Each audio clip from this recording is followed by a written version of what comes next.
Remorse is an emotional expression of personal regret felt by a person after they have committed an act which they deem to be shameful, hurtful, or violent. Remorse is closely allied to guilt and self-directed resentment. When a person regrets an earlier action or failure to act, it may be because of remorse or in response to various other consequences, including being punished for the act or omission. In a legal context, the perceived remorse of an offender is assessed by Western justice systems during trials, sentencing, parole hearings, and in restorative justice. However, it has been pointed out that epistemological problems arise in assessing an offender's level of remorse. A person who is incapable of feeling remorse is often labeled with antisocial personality disorder, as characterized in the DSM IV-TR. In general, a person needs to be unable to feel fear, as well as remorse, in order to develop psychopathic traits. Legal and business professions such as insurance have done research on the expression of remorse via apologies, primarily because of the potential litigation and financial implications. Studies on apologizing. 2 studies on apologizing are the 5 Languages of Apology by Gary Chapman and Jennifer Thomas and on apology by Aaron Lazare. These studies indicate that effective apologies that express remorse typically include a detailed account of the offense, acknowledgement of the hurt or damage done, acceptance of the responsibility for, and ownership of, the act or omission, an explanation that recognizes one's role. As well, apologies usually include a statement or expression of regret, humility or remorse, a request for forgiveness, and an expression of a credible commitment to change or a promise that it will not happen again. Apologies may also include some form of restitution, compensation or token gesture in line with the damage that you caused. John Kleefeld has encapsulated this into 4 Rs that typically make for a fully effective apology: remorse, responsibility, resolution and reparation. When an apology is delayed, for instance if a friend has been wronged and the offending party does not apologize, the perception of the offense can compound over time. This is sometimes known as compounding remorse. Compunction refers to the act of actively expressing remorse, usually requiring the remorseful individual to physically approach the person to whom they are expressing regret.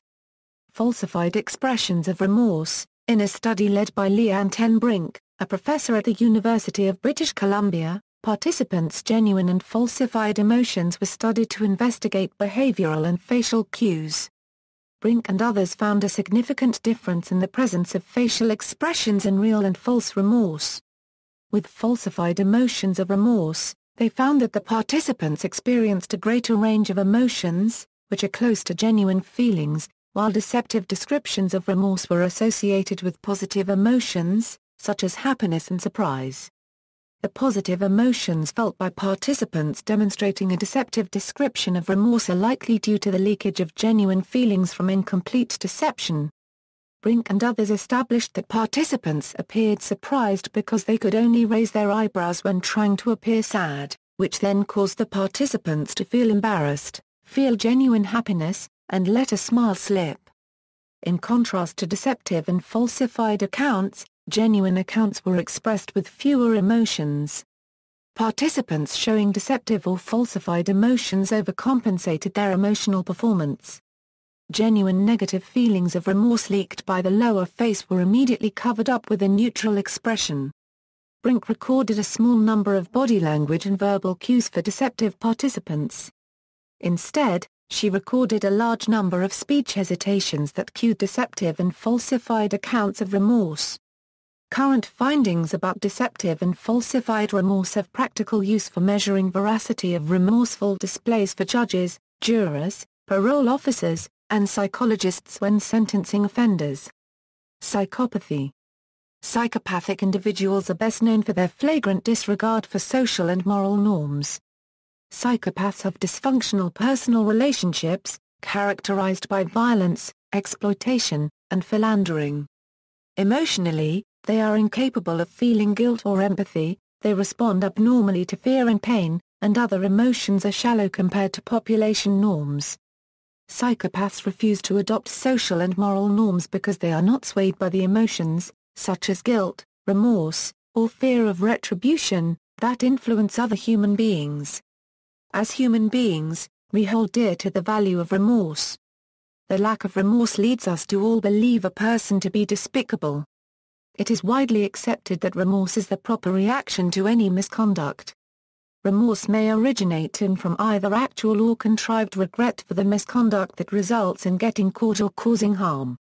Research has shown that the facial expressions of offenders on trial affect the jury's attitude and, in turn, the sentencing decision.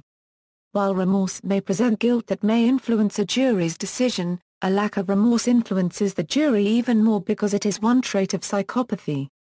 Psychopathy represents a configuration of traits that are missing within a person's personality, such as a lack of empathy and remorse. Knowledge of psychopathic traits has been shown to affect how jurors perceive adult and juvenile offenders. Assessments of psychopathy are introduced to direct a relatively wide variety of questions in the legal system, so investigators have started examining the effects of psychopathy evidences. Through simulations in studies by John Edens, who is a psychology professor at Texas A&M University, data suggests that attributing psychopathic traits to adult and juvenile offenders can have a noticeable negative effect on how these individuals are viewed by others. Remorselessness, a key feature of psychopathy, proves to be a strong predictor of juror attitudes. In the study by John Edens, a pool of offenders were labeled as either having a disorder condition or having no disorder. Those labeled as disorder were given death verdicts by mock jurors. In the study, traits, such as callousness, remorselessness, and superficial charm, were a strong predictor of negative consequences for the offenders. This study found that remorselessness has the largest effect on the mock jurors' opinions of the disorder offenders, and it explains support for the death sentence. The results of this study suggest that, free of mental health testimonies, perceptions of a defendant's personality traits may have serious implications in the sentencing decisions of a capital case. Forgiveness. The perception of remorse is essential to an apology. As such, the greater the perception of remorse, the more effective the apology. An effective apology reduces negative consequences and facilitating cognitive and behavioral changes associated with forgiveness. With empathy as the mediator between apologies and forgiveness and remorse as the essential part to an apology, one can expect empathy to mediate perceived remorse forgiveness. Remorse may signal that one is suffering psychologically because of their negative behavior, which leads to empathy from the second party who then will express forgiveness. In a study by James Davis and Greg Gold, 170 university students filled out questionnaires about forgiveness within interpersonal relationships. Davis and Greg's findings suggest that when a victim perceives an apology to be remorseful, then he/she believes the negative behavior will not occur again. Increased empathy results in increased forgiveness, and future offenses could be easily forgiven. Versus self-condemnation, remorse is closely linked with the willingness to humble oneself and to repent for one's misdeeds. Remorse is not as such when defined through the view of self-condemnation. Self-condemnation, more so than remorse, is said to be associated with poor psychological well-being.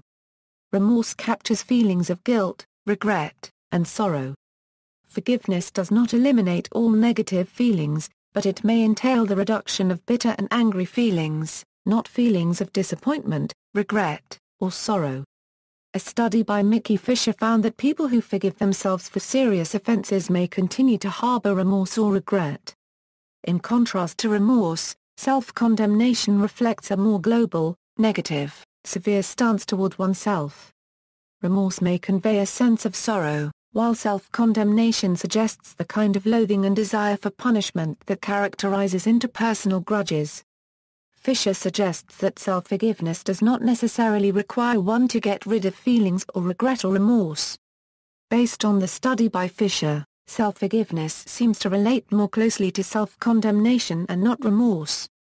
When trying to convince people to forgive themselves, it is crucial not to erase the potentially adaptive feelings of remorse along with the more destructive self-condemnation. People can grow and experience prosocial behaviors once they accept responsibility for their own transgressions.